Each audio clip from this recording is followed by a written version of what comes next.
Deux nouveaux membres du Club mondial 2026 avec nous ce soir. Ricardo Fati, ancien international sénégalais, et Yoro Bangara, consultant football. Bonsoir messieurs, bienvenue à vous. Bonsoir. Merci. Alors, bonsoir. Un match, ça a lieu actuellement et il oppose l'Angleterre au Ghana. C'est un match qui se joue du côté de Boston entre deux équipes qui ont remporté leur premier match et pour l'instant il y a 0-0 entre l'Angleterre et le Ghana. Donc on va suivre attentivement ça dans le club la suite pour voir qui s'imposera entre l'Angleterre et le Ghana dans ce match. Alors cette nuit, cette fois dans le groupe K, la République démocratique du Congo tentera d'enchaîner avec un bon résultat face à la Colombie. Ricardo, Yoro, la performance des Léopards face au Portugal vous a surpris?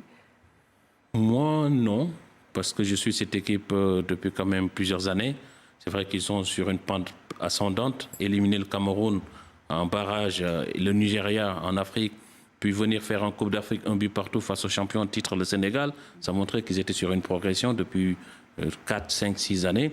Venir tenir en échec le Portugal, certains ne s'y attendaient pas, mais quand on connaît la solidité de cette équipe, comme moi, oui, ça ne me surprend pas. Ricardo. Oui, je suis d'accord. C'est une équipe qui a montré des belles dispositions avant le mondial. Maintenant, des joueurs qui sont à un grand niveau, qui jouent aussi dans des grands clubs européens. Donc forcément, ça se traduit sur le terrain. Ils sont préparés, ils sont prêts à affronter les grandes équipes sans complexe.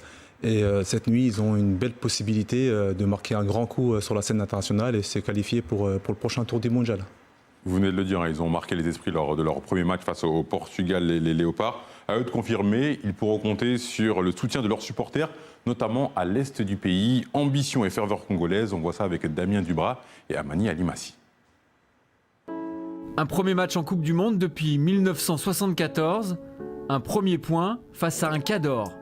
Du sourire, du bonheur et une ambition naissante. En tant que nation, cela fait 52 ans que nous n'avions pas disputé de Coupe du Monde. Notre objectif numéro 1, c'est de rendre notre peuple fier. Chaque match est une immense fierté. On a un objectif qui est de se qualifier pour les 16e de finale. Il va nous falloir 3 ou 4 points pour pouvoir réaliser cet objectif. À la CAN, la République démocratique du Congo avait été la seule équipe à ne pas perdre face au Sénégal. Contre le Portugal, la semaine dernière, elle a encore déjoué tous les pronostics. Outsider, une position que les coéquipiers de Chancel Mbemba adorent.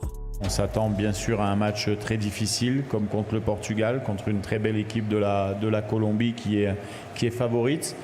Mais nous, comme je l'ai dit la dernière fois, le rôle de challenger nous va très très bien.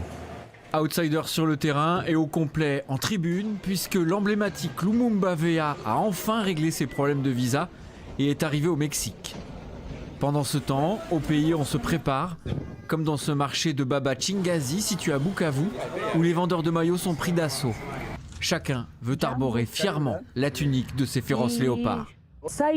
Pour le moment, nous sommes les imbattables, nous sommes victorieux. Nous nous sommes qualifiés pour la Coupe du Monde après 52 ans. Et Dieu nous aide. Il va nous aider, on va battre la Colombie. Gagner, ensemble, tous réunis, le football comme thérapie pour cette région de l'Est régulièrement touchée par les conflits. On a connu des guerres et ses corollaires, beaucoup de choses de négatifs qui se sont succédés à l'Est de la RDC. Les temps d'un instant, nous oublions tous nos tracas, tous nos problèmes pour, n'est-ce pas, savourer autour d'une identité nationale. Trop tôt ou trop tard, il faudra quoi qu'il arrive faire des sacrifices pour voir ce match programmé à 4 h du matin. Connaître l'immense bonheur d'une première victoire en Coupe du Monde, ça se mérite. Voilà, et puis on va revenir ça là, au résultat de la nuit dernière avec deux équipes africaines. On va commencer par le Sénégal, battu par la Norvège 3-2 du côté de New York, et l'Algérie de son côté, qui a dominé la Jordanie 2-1 dans le groupe J à San Francisco. Et cette défaite des Lions de la Teranga les met en mauvaise position dans le groupe I. Ils étaient nombreux à Dakar à suivre ce match. 2 défaites en 2 matchs, 6 buts encaissés. Les supporters sont forcément déçus. C'est très déçu. On n'a même pas les mots en fait. C'est très décevant et puis on n'y s'attendait même pas. Ça fait très mal. Ça fait très mal. C'est le libéraux qui n'a pas marché. Tous les balles, tous les buts, ça sort du Koulibaly. C'est l'erreur de Koulibaly. Si c'est moi qui j'étais pas Piao, Koulibaly n'a pas démarré. En tant que champion d'Afrique, 2 défaites, 6 buts encaissés. Ça, c'est autre chose, vraiment. C'est une erreur défensive. La voie passée contre France. Même erreur Même erreur là. Encore, contre Neves, même erreur. On devait faire beaucoup de changements et ça n'a pas été fait. Il y a des joueurs comme Kalilou qui devaient sortir très tôt, comme il n'a pas tenu. Et il a insisté à le laisser jouer. Je pense que tout ça, c'est des erreurs. Alors qu'il y a des jeunes qui sont comme Patesis. Il y avait aussi Eliman Ndiaye qui était sur le banc. Pourquoi ces gens-là ne sont pas venus jouer? C'est ça véritablement des erreurs de coaching. Ricardo, cette déception des supporters, elle est légitime. Oui, totalement. On a un peuple de connaisseurs, mine de rien. C'est vrai qu'on aperçoit une équipe qui est en manque de rythme. Une équipe vraiment qui est vraiment dans la réaction, qui subit. C'est dommage parce que je pense que le match de la Norvège était un match capital, important pour les Sénégalais, pour pouvoir prétendre aller au second tour. Malheureusement, ça n'a pas été le cas et à l'image du peuple sénégalais, on peut être déçu et en effet, on peut remettre en question les choix tactiques, les choix techniques aussi de l'encadrement technique ou des joueurs.